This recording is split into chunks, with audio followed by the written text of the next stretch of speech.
Hello, my name is BillMawhinney, great-grandfather Heron, and my mission is to connect hearts by reading, writing, teaching, and sharing poetry.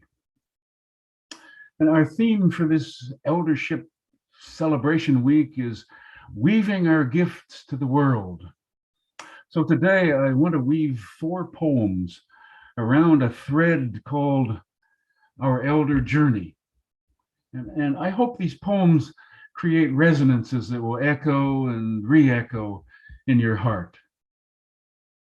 In your own time and in your own way, you begin your journey to elderhood with an awakening. Something deep within calls to you, some message to you from the universe. And sometime around the age of 50, some tectonic plates begin to shift underneath your life. Here's a poem by Donald Justice. Men at 50 learn to choose softly the doors to rooms they will not be coming back to. At rest on a stair landing, they feel it moving beneath them now, like the deck of a ship, though the swell is gentle. And deep in mirrors, they rediscover the face of the boy as he practices tying his father's tie there in secret. And the face of that father, still warm with the mysteries of lather. And they are more fathers than sons themselves now. Something is filling them. Something that is like the twilight sound of the crickets, immense, filling the woods at the foot of the slope, behind their mortgaged houses.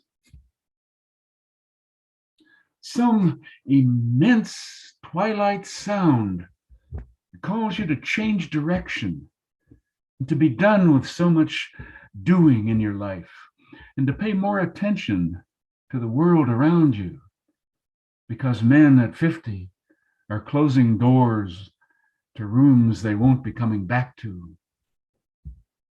So you turn away from your busy hunter-warrior striving in your business to notice this astonishing creation that surrounds you every day. Here's a poem by Alex Weiss.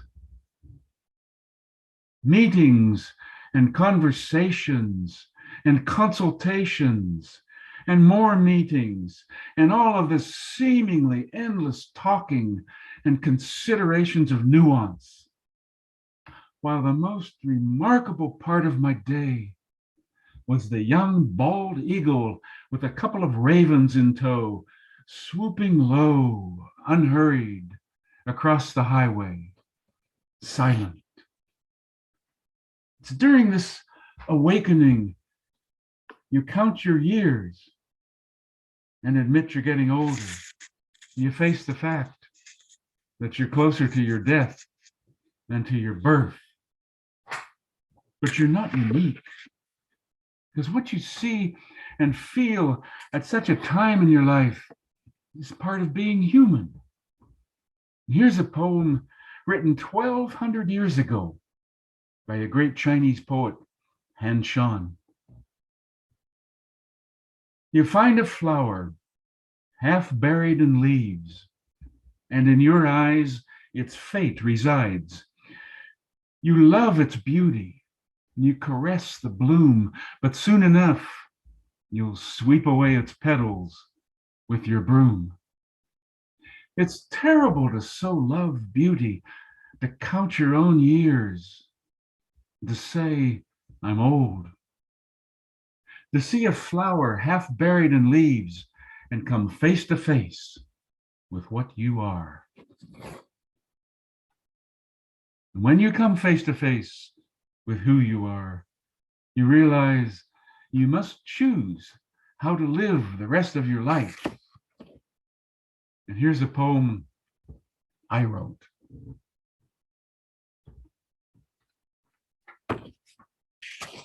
During my first 50 years, I faced east toward my sunrise beginnings, bleeding from boyhood traumas that I allowed to render me less than I wished.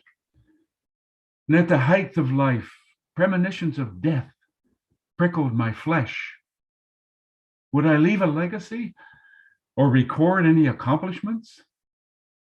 I couldn't deny what lies across the circle in the sunset west. And if, after turning 50, I still faced east, I'd bogged down in childhood wounds, a preoccupation deeply imprisoning men all around me. Some in their 70s still gaze east, shuffling backwards toward their demise. Our culture, addicted to sucking from the fountain of youth, trivializes aging. At 50, my office mates threw me a black balloon party, a sideways, snaky joke about shuffling out the pasture with no further production value. So what's my elder choice? To no longer feed energy into wounds, to turn consciously toward the dusk gathering in the west, and to walk my autumn years on a firm mission of service. I refuse to back into my remaining days a slave to our dominant culture trance, slapping on wrinkle cream, popping Viagra, and hoarding my toys. When I heed the call of my inner elder voice, I can then walk west with unclouded eyes.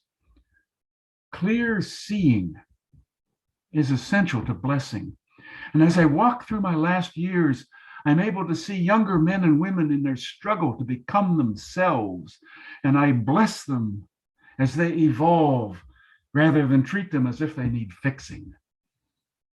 All my days, I choose to be an elder until I burn to completion, ash scattered to the wind, fully given away.